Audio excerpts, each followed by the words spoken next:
नमस्कार, बहुत स्वागत आपका टीवी7 भारत पर। मैं हूं आपके साथ समृद्ध मिश्रा। शुरुआत करते हैं हमारे इस खास बुलेटिन की पहली और अहम खबर के साथ। आपको बता दें कि देश के प्रधानमंत्री नरेंद्र मोदी 5 जून को गुजरात और दमन के दौरे पर रहेंगे। इस दौरान प्रधानमंत्री देश के विकास को नई गति देने वाली 21,000 करोड़ रुपए से अधिक की परियोजनाओं का उद्घाटन और लोकार्पण और शिलान्यास करेंगे। सूरत और दमन में आयोजित कार्यक्रमों के जरिए सड़क, स्वास्थ्य, बिजली, हवाई संपर्क और पर्यटन और समुद्री कनेक्टिविटी जैसे कई महत्वपूर्ण क्षेत्रों को बड़ी सौगात उनके द्वारा दी जाएगी। प्रधानमंत्री सबसे पहले गुजरात के सूरत जिले के हाजिरा पहुंचेंगे, जहां वो औद्योगिक परियोजनाओं और इसी के साथ आधारभूत संरचना कार्यों की समीक्षा करेंगे। इसके बाद सूरत में करीब आपको बता दें 18,800 करोड़ रुपए की विकास परियोजनाओं का उद्घाटन और शिलान्यास करेंगे। इस मौके पर आपको बता दें वो एक जनसभा को भी संबोधित करेंगे। सूरत में प्रधानमंत्री 8 लेन आपको बता दें access control Vadodara Mumbai expressway के पैकेज 6 और पैकेज 7 को राष्ट्र को समर्पित करेंगे। इस परियोजना से गुजरात और महाराष्ट्र के बीच आपको बता दें यातायात, लॉजिस्टिक्स और व्यापारिक संपर्क को मजबूती मिलेगी। इसके अलावा आपको बता दें राष्ट्रीय राजमार्ग 56 के महत्वपूर्ण हिस्सों को 4 लेन बनाने की भी आधारशिला वो रखी जाएगी। ये परियोजना आपको बता दें जनजातीय क्षेत्रों की कनेक्टिविटी बढ़ाने के साथ साथ आपको बता दें कि स्टैच्यू ऑफ यूनिटी तक पहुंच को भी और आसान बनाएगी। स्वास्थ्य क्षेत्र में भी आपको बता दें बड़ी सौगात देते हुए प्रधानमंत्री सूरत में 200 बेड वाले आधुनिक आईसीयू अस्पताल का जो है यहाँ उद्घाटन करेंगे। यह अस्पताल आपको बता दें अत्याधुनिक स्वास्थ्य सुविधाओं, केंद्र, प्रयोगशाला और 24 घंटे इमरजेंसी और इसी के साथ ट्रॉमा केयर सेंटर जैसी सुविधाओं से लैस होगा। प्रधानमंत्री आपको बता दें बिजली और औद्योगिक विकास से जुड़ी कई परियोजनाओं का भी जो है उद्घाटन करेंगे। इसमें गुजरात के ट्रांसमिशन नेटवर्क विस्तार, इसी के साथ वलसाड में बिजली वितरण प्रणाली के आधुनिकीकरण और आपको बता दें कि दहेज और सारेगाम की जी के उन्नत उत्कृष्ट प्रबंधन सुविधाएं और इसी के साथ जनबूसर बर्ड ड्रग पार्क की भी जो है यहाँ पर परियोजनाओं का शिलान्यास वो करेंगे। सूरत कार्यक्रम के बाद आपको बता दें प्रधानमंत्री जो है वो दमन पहुंचेंगे। यहाँ वो लगभग आपको बता दें 2,970 करोड़ रुपए की परियोजनाओं का उद्घाटन और लोकार्पण और शिलान्यास करेंगे। प्रधानमंत्री दमन स्थित नमो एयरपोर्ट के नए टर्मिनल भवन का उद्घाटन करेंगे, जिसमें आपको बता दें कि क्षेत्रीय हवाई संपर्क को नई मजबूती मिलेगी। इसके साथ ही आपको बता दें वो नमो अस्पताल के भी जो है राष्ट्र को समर्पित करेंगे। यह अस्पताल आपको बता दें प्रतिदिन करीब 1500 मरीजों को स्वास्थ्य सेवाएं प्रदान करने में सक्षम होगा।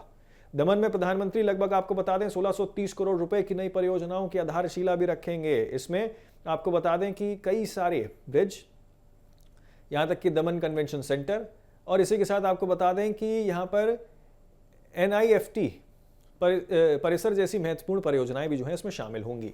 इससे पर्यटन, निवेश और रोजगार के जो है नए अवसर पैदा होने की उम्मीद जताई जा रही है। इसके अलावा प्रधानमंत्री लक्षद्वीप के लिए करीब 885 करोड़ रुपए की 4 महत्वपूर्ण बंदरगाह परियोजनाओं का भी शिलान्यास करेंगे। आपको बता दें कि कल्पेनी और इसी के साथ कदमत द्वीपों पर विकसित होने वाली इन सुविधाओं से समुद्री संपर्क मजबूत होगा, पर्यटन को बढ़ावा मिलेगा और स्थानीय मछुआरों को भी जो है बड़ा लाभ जो है इससे मिलेगा। कुल मिलाकर देखा जाए तो प्रधानमंत्री का यह दौरा पश्चिमी भारत और द्विपक्षीय क्षेत्रों के विकास को नई दिशा देने वाला कदम माना जा रहा है।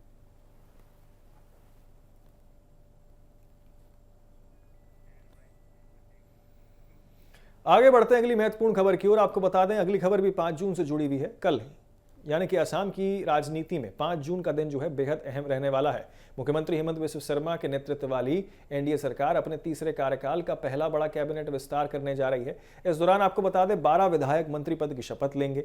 मुख्यमंत्री हेमंत बिस्व शर्मा ने आपको बता दें खुद सोशल मीडिया के जरिए इसकी जानकारी दी है। शपथ ग्रहण समारोह आपको बता दें 5 जून को दोपहर 12:45 पर आयोजित किया जाएगा।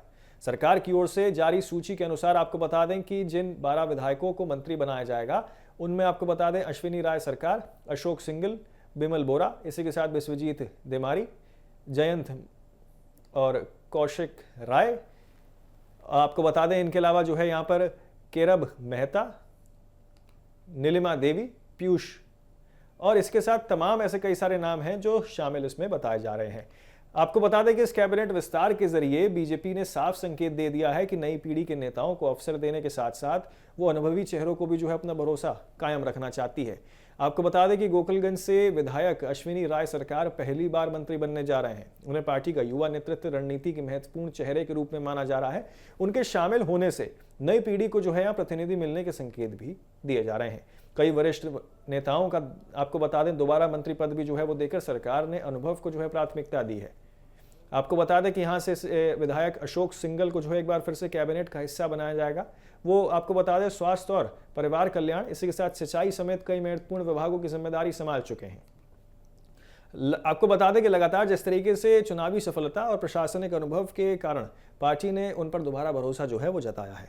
तो वहीं आपको बता दें कि विधायक बिमल बोरा भी जो है सरकार के भरोसेमंद चेहरों में से एक शामिल होते हैं। वो लगातार तीसरी बार विधानसभा चुनाव जीत कर आए हैं और आपको बता दें कि ऊर्जा, इसी के साथ पर्यटन, खेल और युवा कल्याण, सांस्कृतिक मामलों और इसी के साथ उद्योग जैसे विभागों का अनुभव रखते हैं। उन्हें फिर से मंत्री बनाकर सरकार ने आपको बता दें प्रशासनिक बढ़ोतरी या यूं कहें कि एक तरीके से निस्तारण को जो है बनाए रखने का संदेश दिया है। राजनीतिक जानकारों का मानना है कि मंत्रियों की इस सूची में क्षेत्रीय और सामाजिक संतुलन साधने की स्पष्ट कोशिश दिखाई देती है। राज्य में विभिन्न क्षेत्रों और समुदायों को प्रतिनिधित्व देकर बीजेपी ने आगामी राजनीतिक चुनौती और आसान समीकरण और सामाजिक समीकरण को ध्यान में रखकर जो है ये पूरा फैसला लिया है। इससे आपको बता दें सरकार को व्यापक जन समर्थन मिलेगा और आपको बता दें कि इससे जो है व्यापक जन समर्थन बनाए रखने की भी उम्मीद जताई जा रही है। गौरतलब है कि एनडीए सरकार असम में लगातार तीसरी बार सत्ता में लौटी है। ऐसे में कैबिनेट विस्तार सिर्फ मंत्रियों की नियुक्ति पर जो है वो भारी पड़ जाना नहीं, बल्कि आपको बता दें इसे आने वाले 5 वर्षों की शासन व्यवस्था और राजनीतिक दिशा तय करने वाला जो है महत्वपूर्ण कदम के रूप में देखा जा रहा है। सरकार की प्राथमिकता विकास, इसी के साथ सुशासन और सामाजिक संतुलन बनाए रखने पर रहेगी। अब सभी की नजरें जो है वो 5 जून को होने वाले शपथ ग्रहण समारोह और नए मंत्रियों को मिलने वाले विभागों पर टिकी हुई हैं। आगे बढ़ते हैं वाली अगली खबर की ओर। आपको बता दें अगली खबर दरअसल बिहार से है। बिहार के मुजफ्फरपुर में हुए भीषण अस्पताल अग्निकांड के बीच आपको बता दें एक परिवार के लिए राहत की खबर सामने आई है। प्रसाद अस्पताल में आग लगने के बाद लापता हुए मरीज जो है उनको आखिरकार 4 घंटे बाद जो है सुरक्षित निकाल लिया गया है। उनके मिलने की खबर के बाद आपको बता दें परिवार ने राहत की सांस ली है। हालांकि पूरे घटनाक्रम ने अस्पताल प्रबंधन और प्रशासन की व्यवस्था पर कई सारे गंभीर सवाल खड़े कर दिए थे। दरअसल गुरुवार तड़के मुजफ्फरनगर के प्रसाद अग्रवाल अस्पताल में आपको बता दें आग लग गई थी। आग अस्पताल की 5वीं मंजिल स्थित आईसीयू में लगी थी, जहां कई मरीज जो है गंभीर भर्ती थे। देखते ही देखते आग जो है वो फैल गई और अफरा तफरी का माहौल अस्पताल के अंदर मच गया और मरीजों को दूसरे अस्पताल में शिफ्ट करवाने की प्रक्रिया शुरू हो गई। इसी दौरान आपको बता दें कि यहाँ पर एक रहने वाले ब्रजनंदन राय का पता जो है वो नहीं चल पाया था, जिससे उनके परिजन बेहद परेशान नजर आ रहे थे। ब्रजनंदन राय की बहू संगीता देवी लगातार अपने ससुर की तलाश में अस्पताल के चक्कर लगा रही थी। उन्होंने बताया कि सड़क हादसे में घायल होने के बाद उन्हें ससुर के इलाज के लिए जो है अस्पताल में भर्ती करवाया गया था। आग लगने के बाद उन्हें कहीं नहीं ढूंढा जा सका। परिवार के लोगों का रो रो कर बुरा हाल था और उन्होंने प्रशासन से तत्काल जानकारी देते हुए मांग भी की थी। संगीता देवी ने बताया कि 4 घंटे तक तलाश करने के बाद आखिरकार उनके ससुर का पता चल गया था। वहीं आपको बता दें उन्हें दूसरे अस्पताल में शिफ्ट करवाया गया था। उन्होंने कहा है कि परिवार के इलाज के लिए ज़मीन तक बेचनी पड़ दी और ऐसे में मरीज अचानक जो है वो अगर लापता हो जाएं, गायब हो जाएं तो बेहद चिंताजनक हो जाता है। मरीज मिलने के बाद परिवार को राहत ज़रूर मिली है। आपको बता दें कि यहाँ पे जो है संगीता देवी ने साफ तौर पर देखिए क्या कहा। संगीता देवी ने आग लगने की घटना का जो है जिक्र करते हुए बताया है कि जब शौचालय से बाहर निकली तो अस्पताल में जो है वो धुआं दिखाई दिया। पहले उन्हें लगा कि कोई छोटी घटना जो है वो होगी, लेकिन अब आपको बता दें कुछ ही देर बाद जो है आग की लपटें तेजी से फैलने लगी, जिसके बाद अस्पताल में जो है भगदड़ जैसी स्थिति बन गई। इस दर्दनाक हादसे में अब तक आपको बता दें 5 लोगों की मौत हो गई है, जबकि कई मरीज जो है वो घायल हो गए हैं। उनका इलाज जो है आपको बता दें विभिन्न अस्पतालों में चल रहा है। मृतकों में बुजुर्गों के साथ साथ युवा मरीज भी शामिल हैं। आग लगने के कारणों की जांच फिलहाल जारी है, लेकिन आपको बता दें घटना के बाद बिहार के स्वास्थ्य मंत्री निशांत कुमार ने दुख जताते हुए जांच आदेश जारी कर दिए हैं। मुख्यमंत्री सम्राट चौधरी ने भी जो है यहाँ मृतकों के परिजनों को 4-4 लाख रुपए की आर्थिक सहायता देने की घोषणा की है। वहीं विपक्ष ने अस्पतालों में सुरक्षा मानकों को लेकर जो है सरकार को घेरना शुरू कर दिया और सरकारी निगरानी को लेकर जो है सवाल भी खड़े कर दिए सरकार के ऊपर। दरअसल मुजफ्फरनगर अस्पताल अग्निकांड ने एक बार फिर से जो है निजी अस्पतालों में सुरक्षा व्यवस्था, अग्निशमन उपकरणों की उपलब्धता और इसी के साथ आपदा प्रबंधन की तैयारी पर गंभीर बहस छेड़ दी है। फिलहाल प्रशासन का कहना है कि हादसे की जो है यहाँ विस्तृत जांच कर जिम्मेदार लोगों के खिलाफ सख्त कार्रवाई की जाएगी। अब इतना बड़ा हादसा जो है अगर बिहार के अंदर देखने को मिले, उसमें आरोप प्रत्यारोप ना सामने आए, बयानबाजियां जो है राजनीतिक रूप से सामने आ रही हैं। क्या कुछ आ रही हैं आपको भी सुनाते हैं। आग लग गई है तो उसके कारणों की जांच होगी और निदान की व्यवस्था सरकार करवाएगी। मुजफ्फरपुर के निजी अस्पताल के आईसीयू में जीवन और मौत की चुनौतियों के बीच लोग भर्ती होते हैं और वहां आग लग जाना यह कुप्रबंधन का पर्याय है। आखिर इसकी जिम्मेवारी जिन लोगों ने लाइसेंस दिया या जिनको उनका पर्यवेक्षण करना था, सरकार उसकी जिम्मेवारी भी तय करेगी। जो दायित्व था जिन्होंने निर्वहन नहीं किया, उसकी मॉनिटरिंग की जिम्मेवारी अगर थी, एसओपी बना हुआ है, उसका अनुपालन अगर नहीं हुआ है तो कठोरतम कार्रवाई भी आवश्यक है। देखिए किस तरीके से अस्पताल सुरक्षा पर जो है अब कई सारे सवाल जो हैं वो खड़े हो रहे हैं। और उसके बाद आपको बता दें 4 घंटे बाद जो है यहाँ लापता मरीज मिले, जिसके बाद परिवार में जो है खुशहाली जरूर देखने को मिली, लेकिन अस्पताल के अंदर जब आग लगी उसके बाद कई सारे सवाल जो हैं वो अस्पताल प्रबंधन को लेकर भी खड़े हो गए हैं। बहरहाल आगे बढ़ते हैं अगली खबर की ओर। अगली खबर भी बिहार से है। दरअसल बिहार में कोचिंग संस्थानों को लेकर बड़ा बदलाव जो है वो देखने को मिल सकता है। हाल ही में पटना में खान सर की कोचिंग पर हुई हमले और कोचिंग संस्थानों के बीच बढ़ते विवाद के बाद सरकार अब इस पूरे सेक्टर को रेगुलेट करने की तैयारी में दिखाई दे रही है। राज्य के खाद्य और उपभोक्ता संरक्षण मंत्री अशोक चौधरी ने साफ कहा है कि बिहार में कोचिंग संस्थानों के लिए जो है एक सख्त रेगुलेशन एक्ट की जरूरत है और वो खुद इस मुद्दे पर शिक्षा मंत्री जो है मिथिलेश तिवारी से बातचीत करेंगे। अशोक चौधरी का कहना है कि राज्य में बिना किसी स्पष्ट नियम और निगरानी के बड़ी संख्या में कोचिंग संस्था जो है संचालित हो रहे हैं। कई जगहों पर छोटी छोटी गलियों में कोचिंग सेंटर खोल दिए जाते हैं, जहां ना तो पर्याप्त पार्किंग की व्यवस्था होती है और ना ही छात्रों की सुरक्षा और आवाजाही के लिए जो है उचित सुविधाएं उपलब्ध होती हैं। ऐसे में इन संस्थानों के लिए जो है नियम बनाना बेहद जरूरी हो गया है। मंत्री ने सुझाव दिया है कि भविष्य में किसी भी कोचिंग संस्था को खोलने से पहले जिला प्रशासन यानी कि डीएम की अनुमति अनिवार्य की जानी चाहिए। उनका मानना है कि इससे अनियंत्रित तरीके से खुल रहे कोचिंग सेंटर्स पर रोक लगेगी और छात्रों को बेहतर सुरक्षित जो है स्नैक्सटेक माहौल भी देखने को मिल सकता है। उन्होंने ये भी कहा है कि निजी सुरक्षा गार्ड या फिर आपको बता दें बाउंसर रखने का प्रावधान अलग विषय है, लेकिन सबसे महत्वपूर्ण बात यह है कि कोचिंग संस्थानों के संचालन के लिए जो है स्पष्ट नियम और मानक तय किए जाएंगे। यदि कोई संस्था उस मानक का पालन नहीं करता है तो उसके खिलाफ जो है कार्रवाई की व्यवस्था भी होनी चाहिए। दरअसल हाल ही के दिनों में पटना में 2 प्रमुख कोचिंग संस्थानों के बीच जो है विवाद चर्चा का विषय बन गया। मंगलवार देर रात आपको बता दें कि यहाँ जो है खान सर की कोचिंग सेंटर पर हमला हुआ, पथराव और तोड़फोड़ की घटना सामने आई थी। इस मामले में पुलिस ने कार्रवाई करते हुए आपको बता दें ज्ञान बिंदु संस्था के निदेशक रोशन आनंद समेत 3 लोगों को यहाँ गिरफ्तार कर लिया है। बताया जा रहा है कि दोनों पक्षों के बीच जो है काफी समय से विवाद चल रहा था।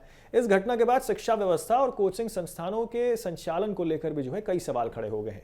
विशेषज्ञों का मानना है कि यदि कोचिंग संस्थानों के लिए जो है स्पष्ट नियम नहीं बनाए जाते हैं तो भविष्य में इस तरीके के विवाद जो है वो और बढ़ सकते हैं। अब सबकी नजरें जो है आपको बता दें राज्य सरकार पर टिकी हुई हैं कि आखिरकार कोचिंग संस्थानों के लिए कौन कौन से वो रेगुलेशन एक्ट्स जो हैं वो आ सकते हैं और रेगुलेशन एक्ट्स लाने की दिशा में आखिरकार क्या कुछ कदम भी उठाए जा सकते हैं। अगर ऐसा कानून लागू होता है तो बिहार में कोचिंग उद्योग के संचालन का तरीका पूरी तरीके से बदल सकता है और छात्रों के हितों की बेहतर सुरक्षा सुनिश्चित की जा सकती है। तो किस तरीके से आपको बता दें कोचिंग संस्थानों पर सरकार की सख्ती जो है वो अब देखने को मिल सकती है। बिहार में जो है बन सकता है नया रेगुलेशन एक्ट। आगे बढ़ते हैं अगली खबर की ओर। आपको बता दें कि उत्तर प्रदेश में घर या दुकान खरीदने की योजना बना रहे हैं अगर आप, तो आपको बता दें कि लोगों के लिए जो है यूपी रेरा ने जो है अहम चेतावनी दी है। प्राधिकरण ने कहा है कि रियल एस्टेट में निवेश एक दीर्घकालीन वित्तीय फैसला होता है, इसलिए किसी भी तरह के दबाव, आकर्षण, ऑफर्स या फिर भ्रामक प्रचार के प्रभाव में आकर जो है जल्दबाजी में निर्णय ना लिया जाए। यूपी रेरा के अनुसार आपको बता दें राज्य में करीब 1.15 लाख फ्लैट्स और दुकानें अभी भी जो है खाली पड़ी हुई हैं। ऐसे में खरीदारों के पास जो है विकल्पों की कोई कमी नहीं है।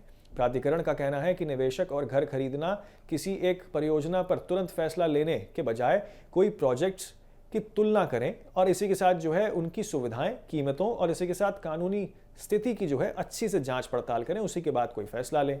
रेरा ने सलाह दी है कि किसी भी प्रॉपर्टी में निवेश करने से पहले उससे जुड़े सभी दस्तावेजों का सावधानी पूर्वक अध्ययन किया जाए।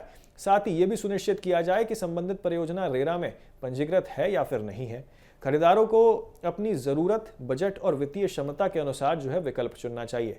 प्राधिकरण ने स्पष्ट किया है कि रियल एस्टेट बाजार में कई बड़े बड़े दावे और इसी के साथ सीमित समय के ऑफर देकर ग्राहकों को आकर्षित किया जाता है, लेकिन निवेश का निर्णय पूरी तरीके से जो आपको बता दें इसकी पूरी जानकारी और सोच समझाकर जो है वो लेना चाहिए। यूपी रेरा का मानना है कि जागरूक खरीदार न केवल बेहतर निवेश कर सकता है बल्कि भविष्य में होने वाले विवादों और वित्तीय नुकसान से भी जो है बच सकता है।